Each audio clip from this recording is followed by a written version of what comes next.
Okay, so here's my thing with hate speech, or I guess my thesis in some ways. So hate speech, I would say I think we can agree that it's vulgar. It's not really necessary. It's vile. It's often incites violence. There's not really much good to say about hate speech. I don't really see a point in advocating for that kind of thing. If we go back to things like elementary school and uh, little Timmy is on the playground and then a kid walks up to him and starts taunting him and saying a bunch of stuff, and then little Timmy goes to the teacher and says, hey, this kid is taunting me. In the future in America, well, this in this case it's in America, but like I have to think of an international standard, I guess. But in general, if this kid goes to the teacher and says, "Hey, this kid is taunting me and saying all this mean stuff," and I mean, in the future, is the teacher just going to say, "Well, it's his"?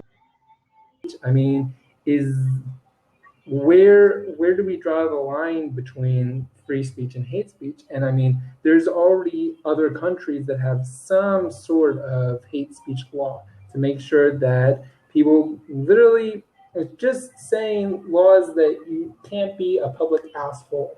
It's really not that bad, and usually there's leniency on it. It doesn't turn a country into a tyranny. If you go to like Germany, Britain, or something like that, they all have some kind of more extensive law on hate speech than America does.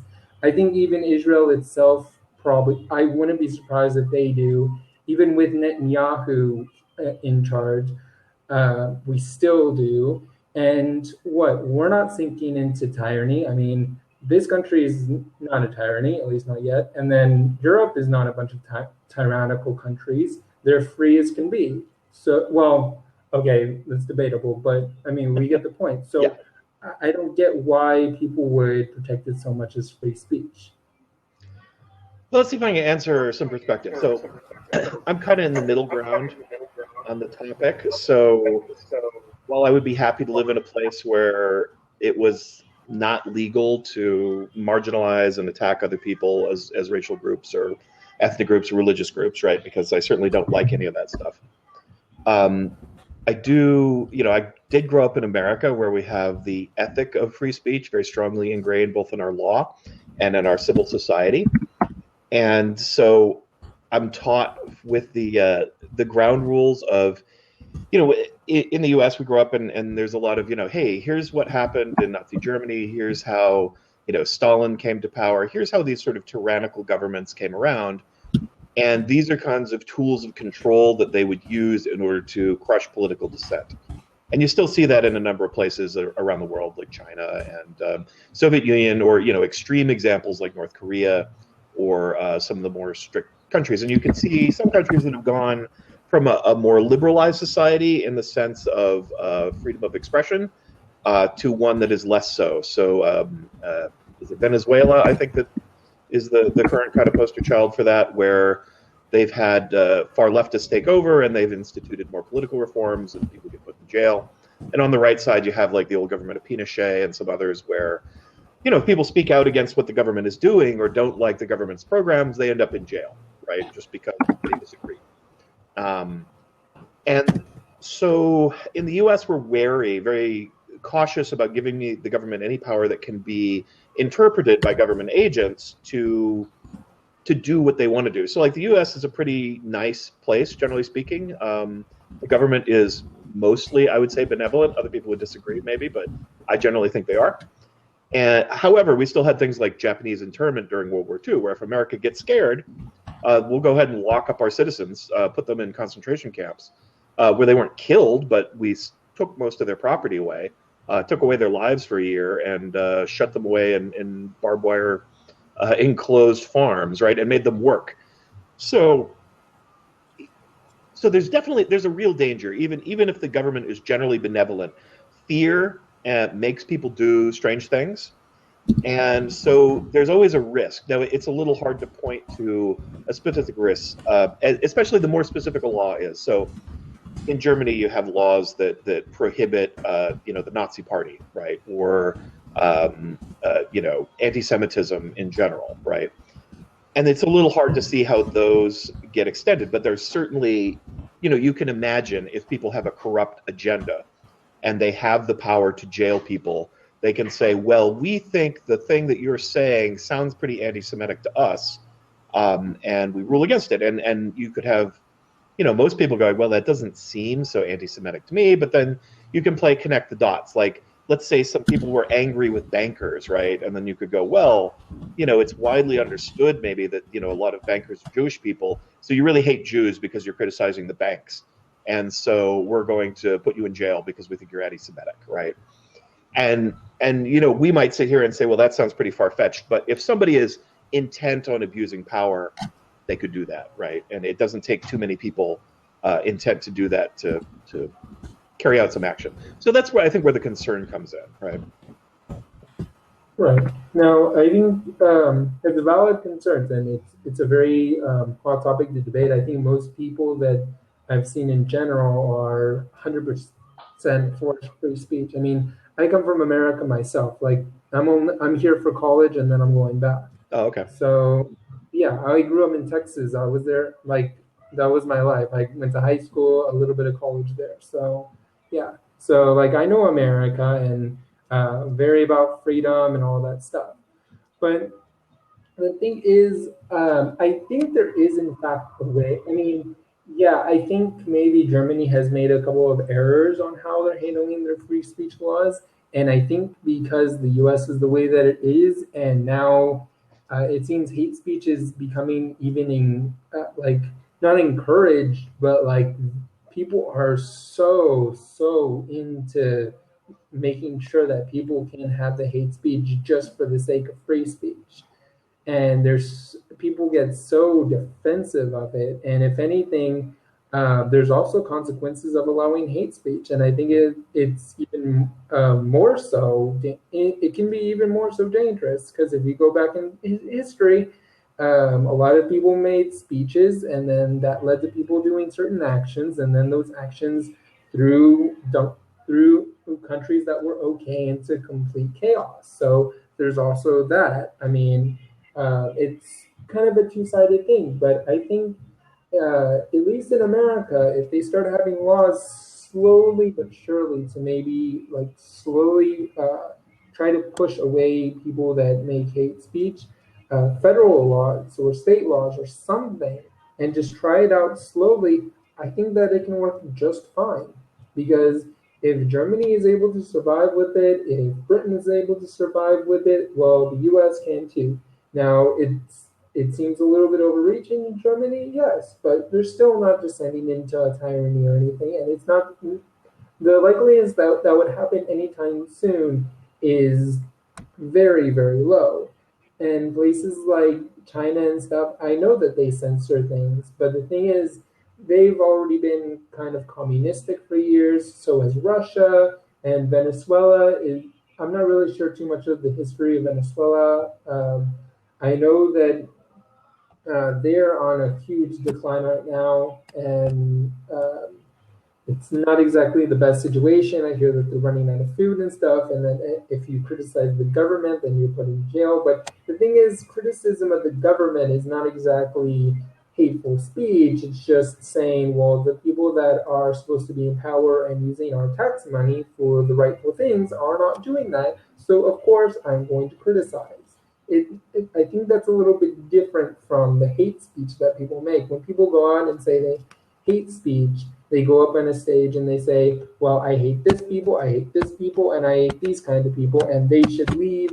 And then those ideas get out, the audience takes it, the audience can then take it in the wrong way, and then the people that make the speech, they leave whatever area that they're making the speech in. They don't care because they're making money off of their speeches anyways. But the people that actually heard the speech and actually stay there, then are the ones who make trouble for the people that the speaker just spoke against. The speaker themselves likely aren't even seeing the kind of chaos that they can cause. They're not seeing the kind of harassment that they can cause because they don't care. They went there, they made their speech, and they're off to make other speeches.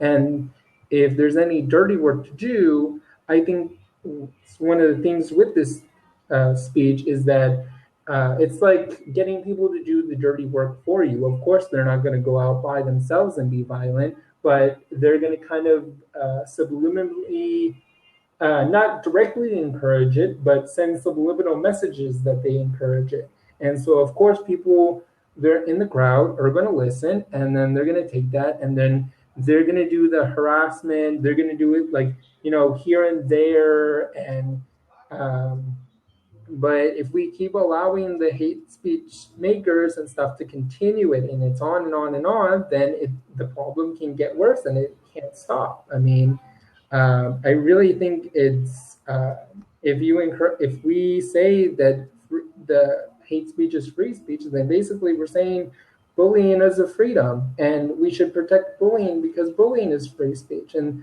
that just sounds plain wacky if you put it in that sense. I mean, if am I allowed to go up to a lady and start making fun of her because she's old just because I have free speech? I mean, come on. Of course, people would be upset.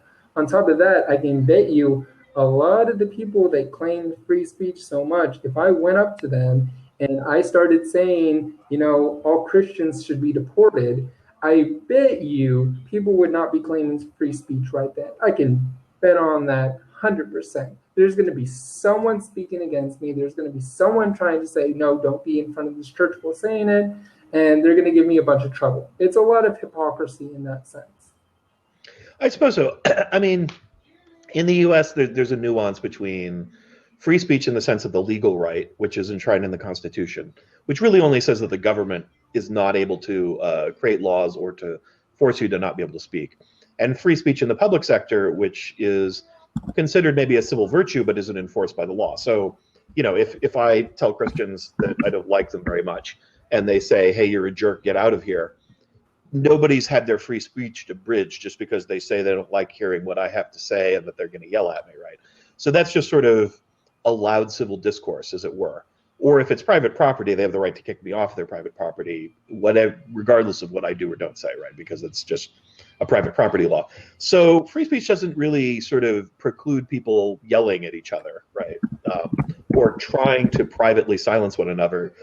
I yell so that they can't be heard, that sort of thing. It's considered uncivil, but it's not really in the legal sense free speech question, but it is civically in that realm, right? So the people who are hardcore about free speech as a legal principle usually are kind of like, yes, we want people to be able to yell at each other, right? That's good.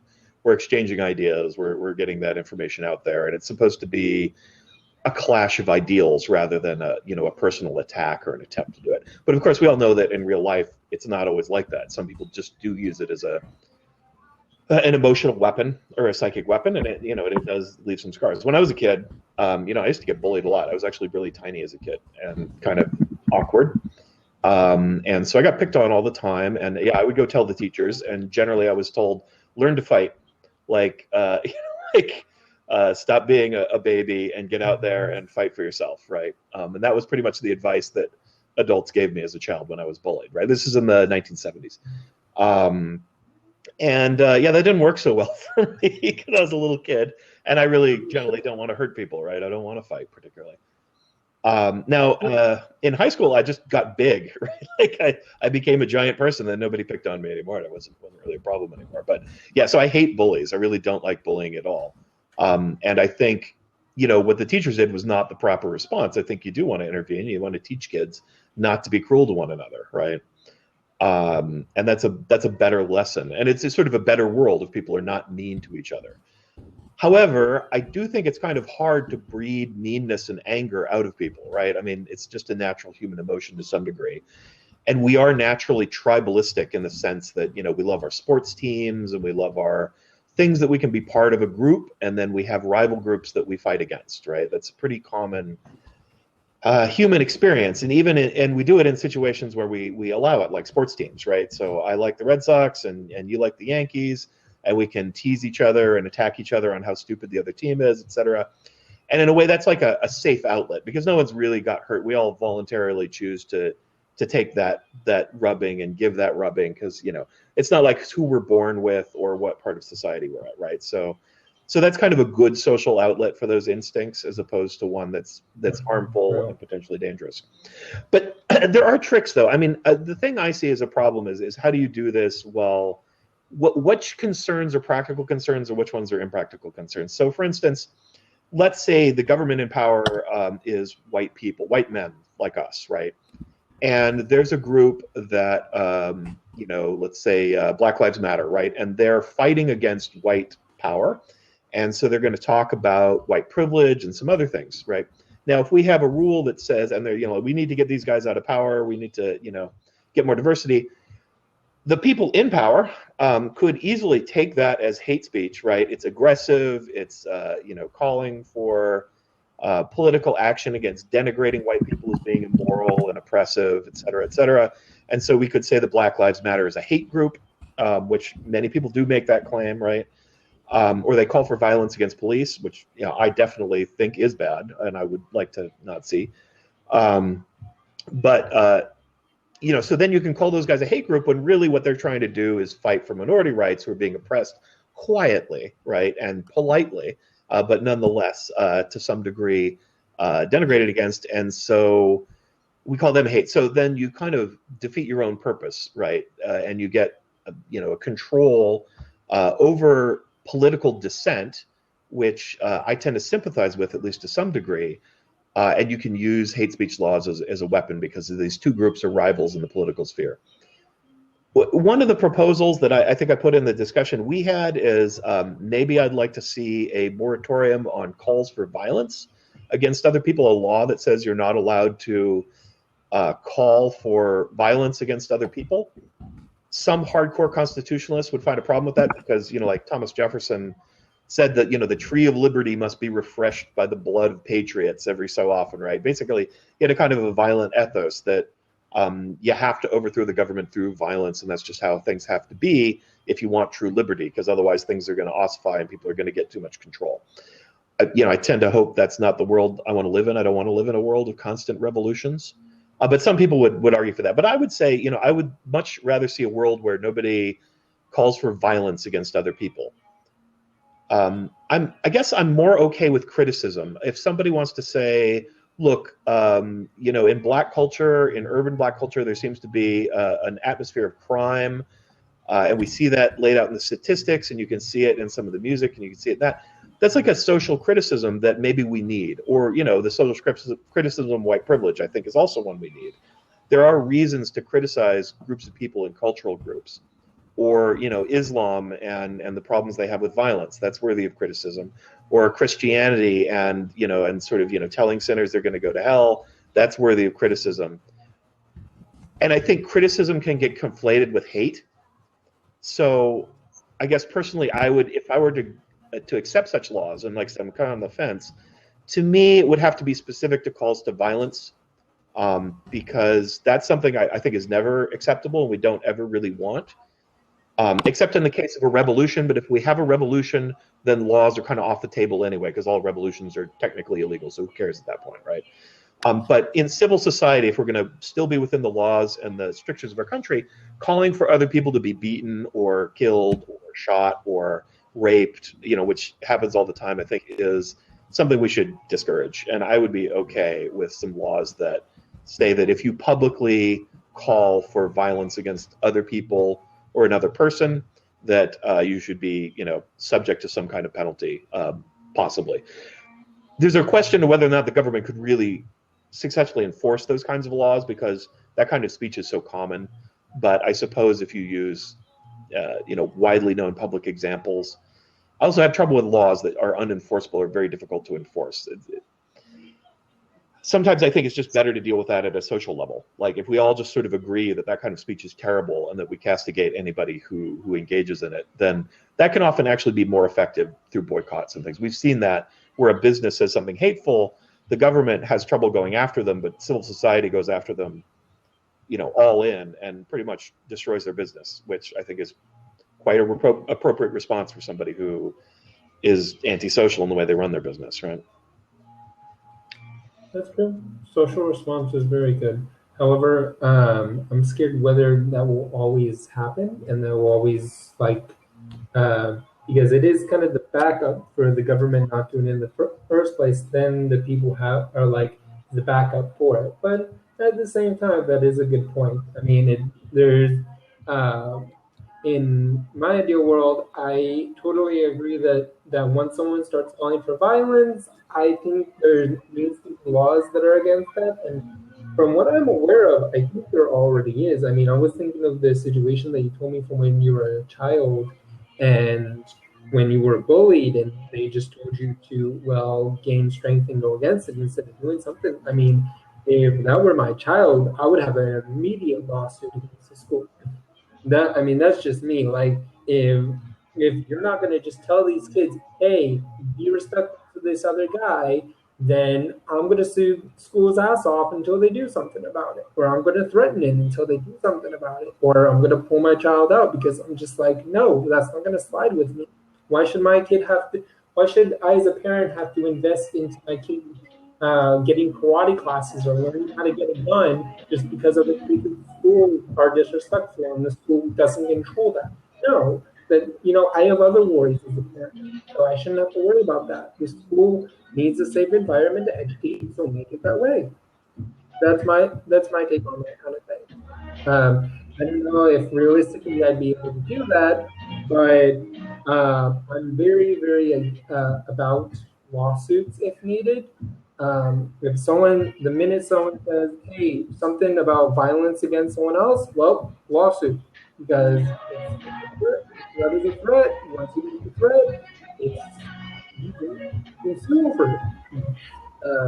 Now, and then it's left to the court. I mean, the courts are put there for a reason because these are judges that have been there for years. These are people that used to be lawyers. I think they know what they're doing. So if they declare, well, yeah, you did threaten this guy and you did it purposefully, well, we sentence you to the spine or jail. So be it. I think judges are pretty smart enough to know. I have faith in the court. Maybe not the current court or anything, but in general, I think courts are a decent way to kind of figure things out because they know laws, they know how to play around with it. The common person doesn't really know as much. I don't think the common person knows as much about this kind of law stuff. But anyways, the other thing is, what was I going to say? Like, we were giving an example if the white men were in power and then if BLM wanted to like, do something against it and then we have criticism against that government and then it might be silence. I think that's kind of another thing. It's the criticism against government versus criticism versus a specific race or religion or something like that. It's completely different things because the government, no matter how you put it, the government is going to be diverse. They're going to be this person from this place, this person from that place. It's very hard to just group the governments so much together as one people. The government is government, whereas an actual race or an actual religion is an actual race or an actual religion, and it covers certain people. It's very much more particular in a lot of ways. So, and that's why if there's hate speech laws in place, they just have to be very, very careful about how they do it. And I think they could enforce it. I think if someone goes to a university where they know that especially ones that have a lot of minorities, and start saying things like support all the Mexicans here, and blacks should be segregated again, stuff like that. I mean, to be able to go and say that over and over again and get people to start thinking like that's okay, I think there needs to be some kind of punishment in place. Now, I think because it's at a universities, I think the universities are already taking care of it. I think they're going ahead and say, well, because of because you make so many people hate you, now we have to pay for police and all that stuff, and you're not paying a single cent out of your pocket. And so the universities, of course, say, well, you can't come anymore. But then all these groups that are making hate speech are like, well, you're trying to censor us. It's like, no, we're not trying to censor you. It's that you're being an asshole, and there's a lot of people that don't like assholes. And because you're assholes, we have to pay you, and the police has to waste their time protecting you. You know you're being assholes. You know that it should be common sense that it's not a social norm to hate on a certain race or group. And really, if, I think maybe if there's also laws in place, and we can prepare these people for later on in life. I mean, if a guy is committed in his life to go around saying, one race is not as good as the other, I fear what his future is going to be. Is that going to be his career? What happens when he has to go work for some corporation or something, and there is people different from him? What's he going to say to his boss? Well, I can't work next to a black guy. Well, the boss is going to say, too bad, you're fired, bye. It's as simple as that. So if the government can just, I mean, like I said, with them influencing this crowd that makes like hate speech and has all that stuff in their head, and then they go out into life and it hits them hard on the head. I mean, and they're just like, well, now what do? I don't have the money like the people that made all these speeches in the first place. I need that job, and now I can't have it because I had all those. I thought this speech was awesome, but maybe not so awesome. But then, no one wants to help you anymore. So it leads them into just going deeper and deeper into pain and deeper into poverty, and it helps nothing. It's a little bit expanded on that. I know it's a little out there, but that's just kind of how I'm seeing it. I'm trying to get as much info on this as I can because, like I said, this is partially going to be part of my essay. This is Hmm. helping also thoughts through.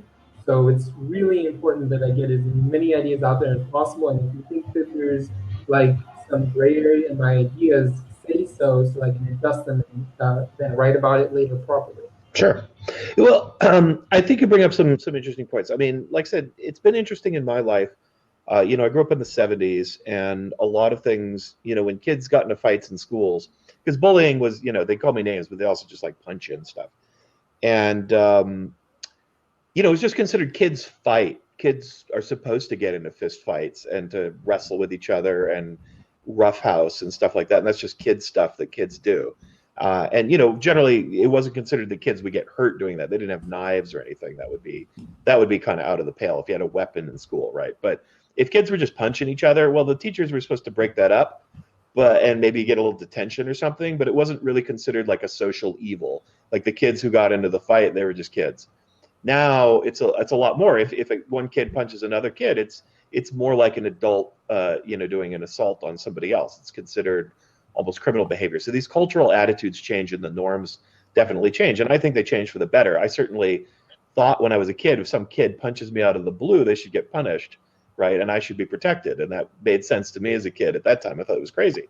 And I think the way that it is treated now in schools is a lot more rational, right? And that's what it should be. Kids should not be taught to settle their differences by punching it out in the schoolyard. I think that's dumb. Um, so I'm glad that's changed, and I'm glad. I always thought that racism was, crazy and stupid, and there was more of it when I was younger, and as I've gotten older, there's less and less, and it's become more and more a social pariah, and I'm happy to see that. And in a way, like civil society, sometimes is the most effective way to enact these changes because civil society has a reach everywhere. But I thought you brought up a good point that I hadn't really considered. You were talking about lawsuits. You can sue somebody for threatening you specifically, but it has to be for it to be criminal, that you have to have a reasonable belief that they're going to carry out that threat to be able to prove it in court, right? Not just sort of an idle remark. For a civil suit, the standard's a little lower, but they still have to be targeting you, not just you as a group. So if somebody says, I think, Whitey should be killed, you can't sue them because you weren't specifically harmed in some way, unless you could show somebody listened to their speech and came and tried to kill you or something. And even then, it's really tough. But maybe an expansion of civil law, because what happens if we had a civil statute that said that you can be sued, you can pay damages for calling for violence or incitement to somebody else, even if that person is just part of a group. Then anybody who feels like they could bring a lawsuit, and while they'd have to prove themselves in court, there would be, as they say, a chilling effect, because you don't want to go to court for saying things like that. So people would just stop calling for violence because they know that the legal hassle is going to be too much. And then instead of a criminal statute, because the criminal statute requires police to be involved, and it requires a lot more expenditure and awareness of the government in ways that maybe are not healthy. But if we make it something that civil society can legally carry out amongst ourselves, then everybody essentially is empowered to try and stop that behavior in some way. Now, of course, you're gonna have to invest some time and money to bringing suit against somebody, But you give that power to the people to say this is considered a social wrong, a social crime, and it can be pursued by society. Legally in the U.S., the only challenge you're going to have is usually in the U.S. to sue somebody, you have to show that you specifically were harmed in a particular way. But like I said, but as a general principle, that might be a better way to address it than criminal law, just because we're more able to enforce it and it's going to be wider spread. So I think that's something to think about. I still, I still find a problem between hate speech and criticism. Um, because some of the things that people think are hateful, and they can be, right? So there's kind of a fine line. So if there is a social problem within a community, let's say like a higher crime rate within a particular group, is it hateful to point that out and to say, I think that there's a problem here that needs to be addressed? Some people are going to take that as hateful, right? Even if the statistics bear it out, right? They're going to say that's a hateful attack, not because you're judging everybody in a certain community based on the actions of a minority of people in that community. Even though it's more common, it still doesn't reflect upon every individual, right? So you could call that hate speech. But on the other hand, there is, statistically speaking, some problem noted. How are you going to address it, and how are you going to deal with it if it's illegal to bring it up because some people consider it hateful? And so where do you draw the line? Because I could certainly see it two ways. You could say, like, we'll take black crime in America because it's a thing, right?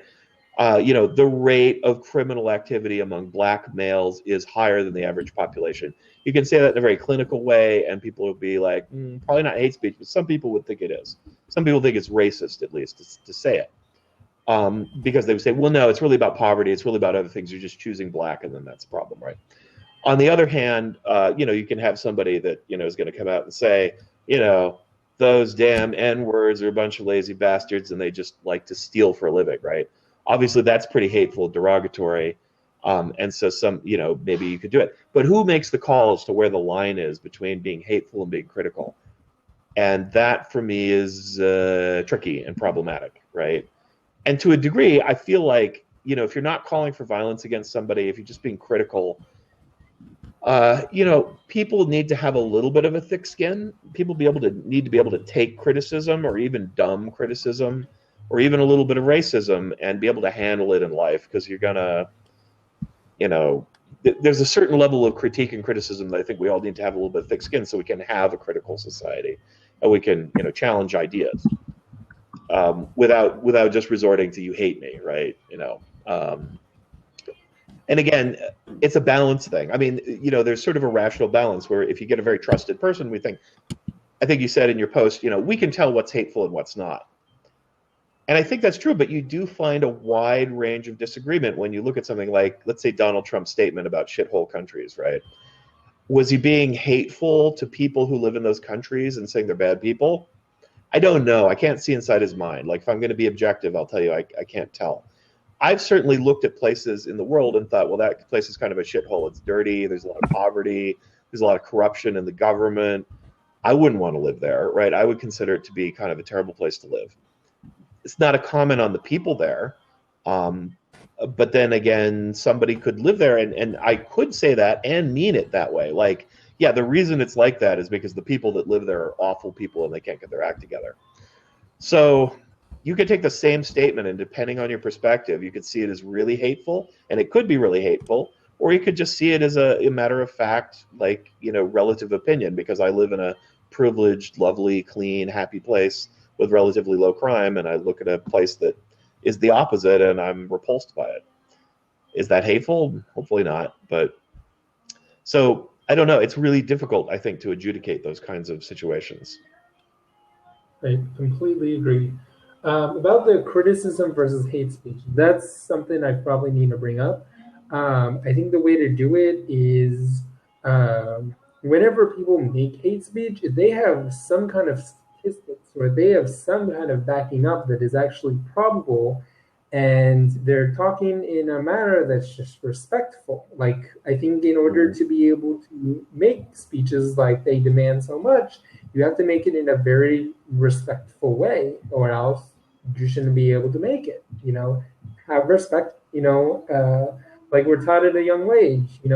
If you have nothing good to say, don't say it at all. So you can be critical of someone. I mean, of course, I know black people sometimes have crime here and there, and more than this people that place. I'm not really too sure about the statistics in particular for them or for Asians or for anyone. So I can't really say too much on that. But in general, yeah, I think you should be able to criticize this person and that person. I mean, I've criticized the country that I'm in plenty of times too. I've criticized the people here like out loud before, and you know, I didn't mean to be so loud, but I was because they need. I think people here sometimes need criticism too. So of course, I'm all for being able to criticize people, but at the same time um, when I mean, I did it maybe like once or twice though. When it's a repeat and you start making money off of it and you start getting like a group following based off of it, then I think that needs to be put into question. And um, I don't know, maybe the police should be held as an authority on this, but I think there should be a sort of authority, a trusted legal authority to be able to go to on this kind of thing. Like, hey, he this guy is kind of a troublemaker when it comes to hate speech, and that legal authorities' job is to say, well, according to the new hate speech laws in place, well, it doesn't go according to this, but it goes according to that. We'll look into it and we'll see whether or not we can press charges or whether we'll have a talking with him and just say, well, you can't do that here. I mean, it's kind of like when if you're about to park somewhere that's illegal and the police see you, they're not going to arrest you right away. They're going to go to you and say, hey, you can't park here. Or if you're in an area that's blocked off and you go there, they're not always going to arrest you right away. They're just going to say, hey, what are you doing here? What's going on? And they're going to say, okay, well, we're letting you know that you can't be here right now, so you need to move. I think we need that sort of authority, a kind of authority where it's okay, you're going a little bit too far, try to stay away from that, maybe tone down your language. Something like that would, I think, maybe make people rethink the way that they say things. Because if you're going to be so hateful and stuff like that, at least do it in a respectful way if you claim that it's criticism. There's a difference. I mean, no, actually, there's a difference between the criticism and the hate. If you're criticize someone, do it. There's a way to be respectful about it. And if you hate somebody, you're hating somebody. I think there is a way to draw a line. It's like you said, if you use the N word to describe a people, or you just say, well, according to these statistics, black people are more likely because this and that. There's a very fine line difference, and I don't think if people are uneducated to where they don't know that the N word is bad, I'm not saying go ahead and just arrest them. But there needs to be some kind of authority that says, hey, don't use that, try not to use that kind of language, and then, let them off. And then if they say it again, well, okay, we might have to do an investigation on what you're saying, and you might not be able to go to this place or that place anymore. The punishment gradually increases. Something like that, I think, would be very ideal because I don't think it infiltrates the free speech law too much. Um, so when it comes to like the shithole comment that you mentioned from Trump, I'm not really even a fan of Trump like, at all. But at the same time, when he said these countries are shithole, that country is a shithole, I thought, well, I mean, the countries that he's pointing out, if you look at their government, like, the government is not exactly. I'm not going to deny that. It's not a denial. I think they attacked him way too much on that. And if you're really that against it, that's only going to bring him more fans, and that's going to bring him more attention. That's not the way to criticize that kind of thing at all. Right. They completely, I think, media or whatever, they completely approach that in the wrong way. And this is coming from someone who really does not like him, but at the same time, he said what he did because maybe he's not upset about the government, maybe not so much the people. He didn't specify the people, so you know. But it got because of the things he said before, it got taken as he was criticizing the people. If I were to say this country is a shithole country, people may question whether or not I have the people. But because of Trump's comments before, I think Yeah. people are a lot. before. It really had to do a lot with what he said before, and then they took it in that way. I think if he had been careful about the way he said things, he'd probably be a lot. He'd probably be more popular if he said things like, "Some people want to like him, but specifically because he's vulgar, they're not too sure about him." So if he fixed that, he would have a couple more fans. What's so bad about having a couple more fans just to fix his vulgarity? I mean, it's not that hard. You're a president. You should be able to do I that. think, And so that's my thing on that. yeah, I think it brings up an important point to consider, which is social trust plays a big part in how people feel about this issue. So if we trust the government, you're talking about the police. If I trust the police to be fair arbiters and decent people who have the best interest of the public at heart, then it makes a lot of sense. I'd be happy for them to, keep me in check or remind me when I'm going to do something bad and have good judgment as to whether I'm a lawbreaker or just kind of an innocent person being dumb. On the other hand, there's a lot of people that don't trust the police whatsoever, and you can go and find these websites that just show a daily list of police abuses and police corruption, and then so you can be like, I don't trust the police to do anything. Of course, they're going to write me a ticket because they get extra money, and if they do it at the end of their shift, it's going to be they get overtime, right? So they've got an incentive to penalize me and not just let me off with a warning if it's the right time of day or if they're not meeting their quota, and so it's just a question of like how much do you trust the government to be a fair arbiter of not having people hate people, or do you think the government is only self-interested and really is just there to make themselves wealthy, right? So a lot of it comes down and social trust within society too. Like, do you trust Donald Trump and think that his comments are not racist, or you distrust him and think that they are? And so anytime we're going to talk about regulations or about hate speeches, like who's being hateful and who's not, in the end, somewhere at the heart of it, you're going to come down to how much you trust other people or how much you trust those specific people and their intentions, right? And the way you feel about that and the way you see it, whether you trust government or whether you trust individuals, is going to have a huge impact on how you feel about the topic. I tend to be actually a pretty high trusting person. I think most people are good. I think most people have good intentions. If you put people in the wrong type of situation, that can change pretty quickly, right? So I feel like, as a general rule, you can trust people here, but if you put them in this situation, you can't trust them so much because self-interest takes over. So I don't know, maybe that's why I'm middle of the road on the issue, because generally I do trust the government of the United States. I think they're mostly good, but if they're afraid or if the public is, hounding them to do something awful, they will do something awful occasionally. And there will be occasional officials that are corrupt, or there's just so much money on the line that they compromise their values, and you end up with problems. So I am generally trustful, but a little on the wary side.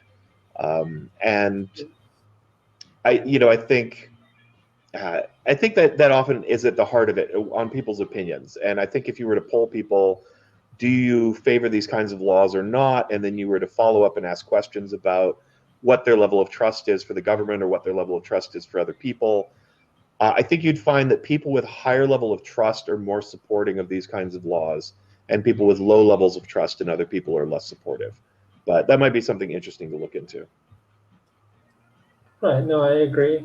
I mean, if I were in charge of what I would do, I don't think I would leave it up to the police because, like you said, there's some people that are not so trustworthy of the police. I would maybe have certain agents that maybe have association with the police or something like that that might be around hate speech events or around activity that might contain that kind of stuff or people that are online that look for that kind of thing and people that give out warnings and they're not exactly too associated with the police or the government, but they kind of are. Well, that would be kind of hard because in the end of the day, it would be still part of the government, but maybe in a new kind of position for this kind of stuff. You could It is. have, It is. some countries and some traditions have civil adjudication courts.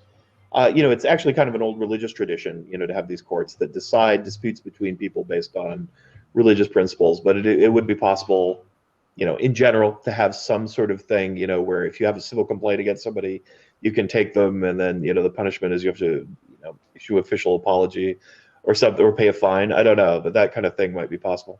We're about out of time That though, would, so it was a yeah, pleasure we discussing are. the topic I with you. agree. I mean, yeah, I enjoyed this debate a lot, and I think it's definitely helping to open my mind to a bunch of different problems and stuff like that. So, thank you.